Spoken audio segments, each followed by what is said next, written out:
নমস্কার বন্ধুরা, আমাদের ইউটিউব চ্যানেলে আপনাদের সুস্বাগতম। আজ আমরা এসে গেছি আইরিতলা সর্বজনীন দুর্গাপূজার প্যান্ডেলেতে।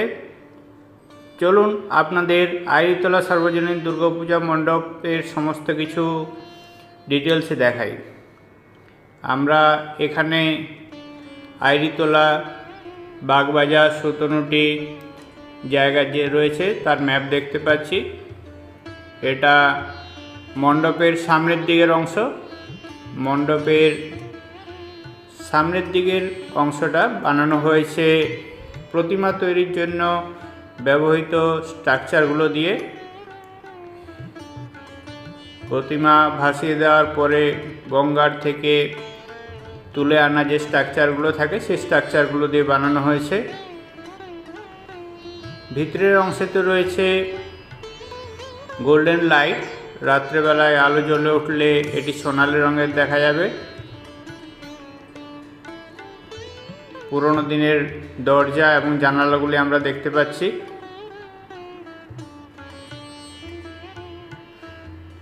এখানকার এবছরের যে থিম রয়েছে, থিমের নাম আছে খেয়াল সেতুর বৈতরণী। থিমটি বানিয়েছেন অরবিন্দ। আমরা দরজা এবং জানালার মধ্যে বিভিন্ন মেসেজ দেখতে পাচ্ছি।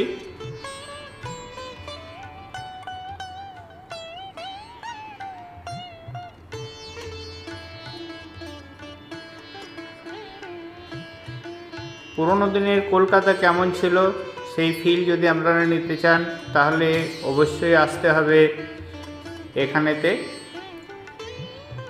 5ই অক্টোবর 2024 শনিবার বিকেল 5টায় সময় সর্বসাধারণের জন্য খুলে যাবে এই মণ্ডপ। মেট্রোতে করে এলে সামনাসামনি শোভাবাজার 17টি মেট্রো স্টেশন রয়েছে, ওখান থেকে আসতে পারেন। ট্রেনে করে এলে উল্টোডাঙ্গা স্টেশনে নেমে ওখান থেকে অটো নিয়ে আসতে পারেন। 15 মিনিটের মতো সময় লাগে। আর হাওড়া থেকে এলে লঞ্চে করে মণ্ডপের সামনে যে ঘাট রয়েছে ঘাটে আসতে পারেন। ওখান থেকে 2-3 মিনিট হাঁটলে পৌঁছে যাবেন মণ্ডপ। আইরিতলা খেয়াঘাট নাম রয়েছে। আমরা আইরিতলা মোড়েতে রয়েছি।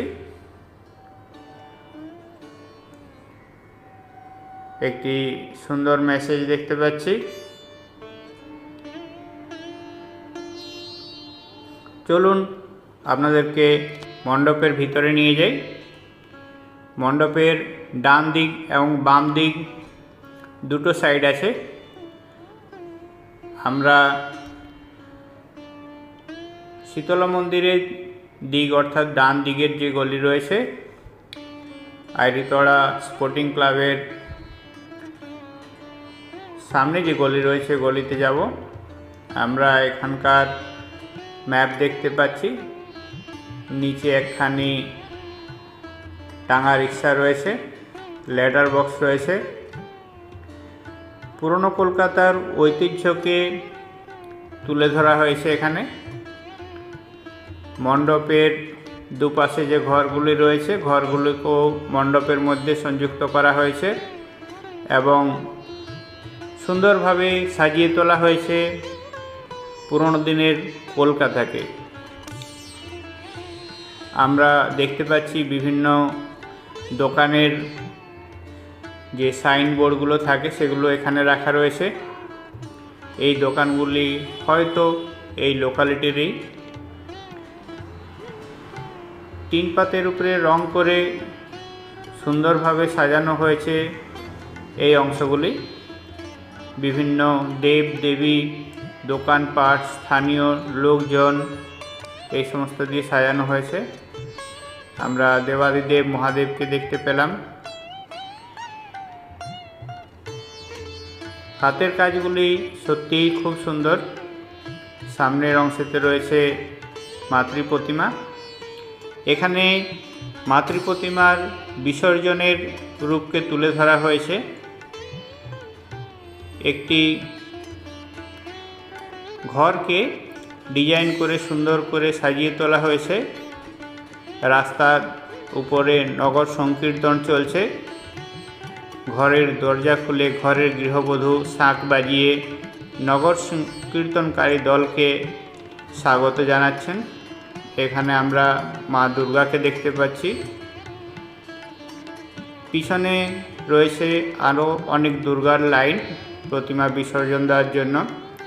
প্রতিমাকে কাঁধে করে নিয়ে যাচ্ছে যারা, তাদেরকে একটু ম্যাট ফিনিশ দেওয়া হয়েছে। আস্তে আস্তে উপরের দিকে মায়ের প্রতিমার রং উজ্জ্বল হয়ে উঠেছে। এখন যেহেতু আলো জ্বলছে না, সেই জন্য আমরা ঠিক করে দেখতে পাচ্ছি না। রাত্রেবেলায় আসুন, দেখতে খুব অপরূপ লাগবে। স্থানীয় লোকজন এবং তাদের সংস্কৃতি এই মণ্ডপের মধ্যে তুলে ধরা হয়েছে। আপনাদেরকে একের পর এক দেখাচ্ছি।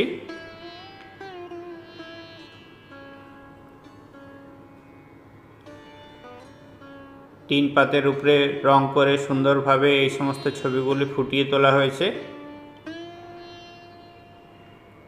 আমরা দেখতে পাচ্ছি একজন বয়স্ক ভদ্রলোক নিউজ পেপার পড়ছেন। সামনে রয়েছে ক্যালেন্ডার। এখানে দেখতে পাচ্ছি কাকার চায়ের দোকান। চায়ের দোকানে রাখা হয়েছে বিভিন্ন রকমের জিনিসপত্র।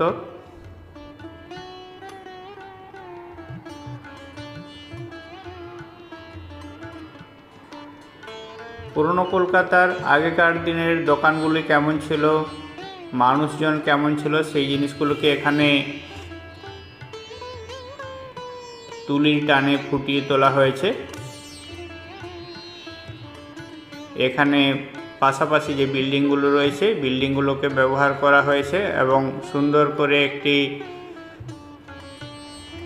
ডিজাইন তৈরি করা হয়েছে।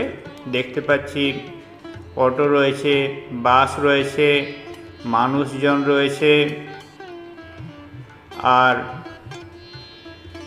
সেকালের সমস্ত জিনিসপত্র দেখতে পাচ্ছি।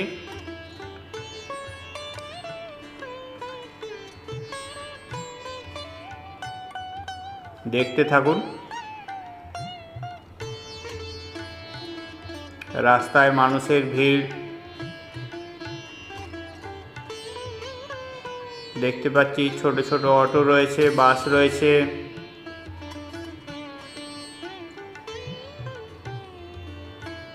সুন্দরভাবে সাজিয়ে তোলা হয়েছে মণ্ডপখানি। এটি মাতৃ প্রতিমা পর্যন্ত বিস্তৃত।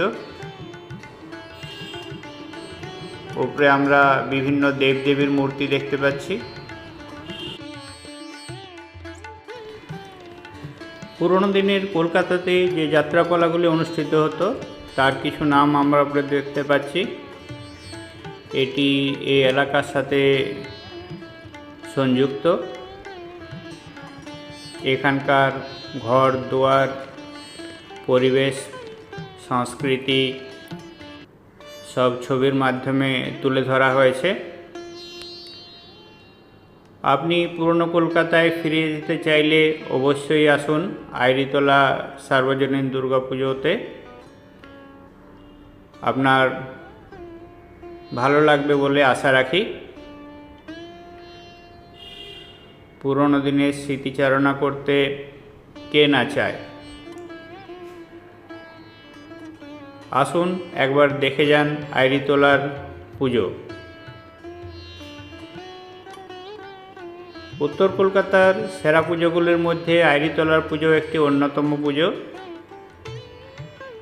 আইরিতলা পুজো দেখতে এলে আইরিতলা পুজোর সামনাসামনি যে পুজোগুলো রয়েছে, যেমন কুমারটুলি পার্ক, কুমারটুলি সর্বজনীন,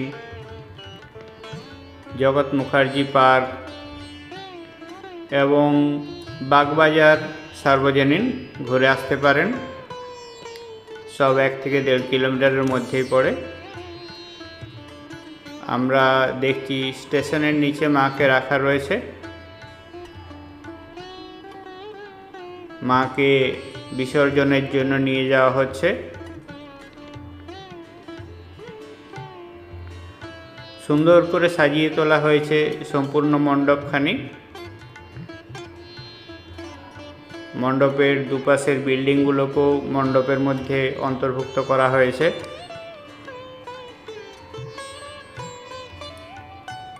শোভাবাজার, সুতনটি এবং বাগবাজারের সংস্কৃতিকে সম্পূর্ণ তুলে ধরা হয়েছে আইরিতলার এই পুজোতে। মিস করবেন না, অবশ্যই আসুন, দেখে যান এখানকার পুজো। আশা রাখি আপনার ভালো লাগবে।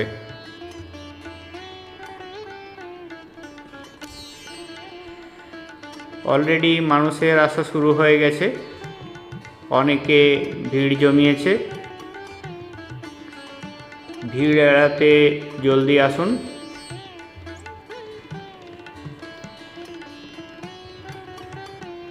মণ্ডপ এখনো পর্যন্ত সাধারণের জন্য খুলে দেওয়া হয়নি, সেই জন্য বাইরের থেকে আপনাদের দেখাতে চেষ্টা করলাম। আমরা দেখতে পাচ্ছি সুন্দর সুন্দর ডিজাইন, যেগুলো আমাদের পুরনো স্মৃতিচারণা করতে বাধ্য করে।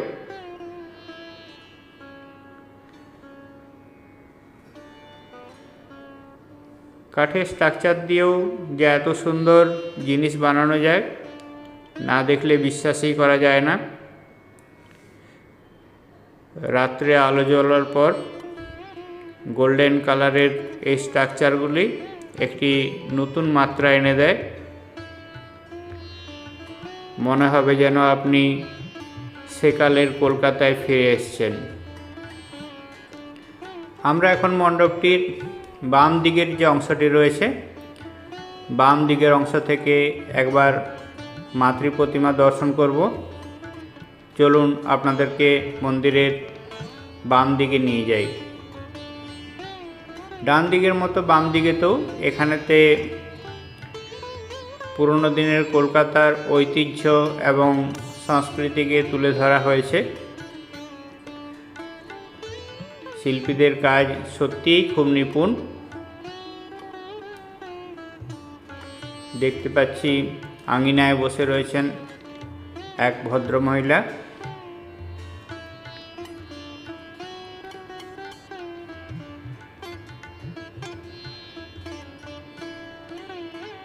আমরা প্ল্যাটফর্মের সামনে পৌঁছে গেছি। এখান থেকেও একবার মাতৃ প্রতিমাকে দেখে নিই। এটা মণ্ডপের ভিতরের অংশ। চ্যানেলটিতে নতুন হলে চ্যানেলটিকে সাবস্ক্রাইব করে আমাদের পাশে থাকুন। আপনাদের সহযোগিতা একান্ত কাম্য। ভিডিওটি শেষ পর্যন্ত দেখার জন্য অনেক ধন্যবাদ। ভালো থাকুন, সুস্থ থাকুন। ধন্যবাদ।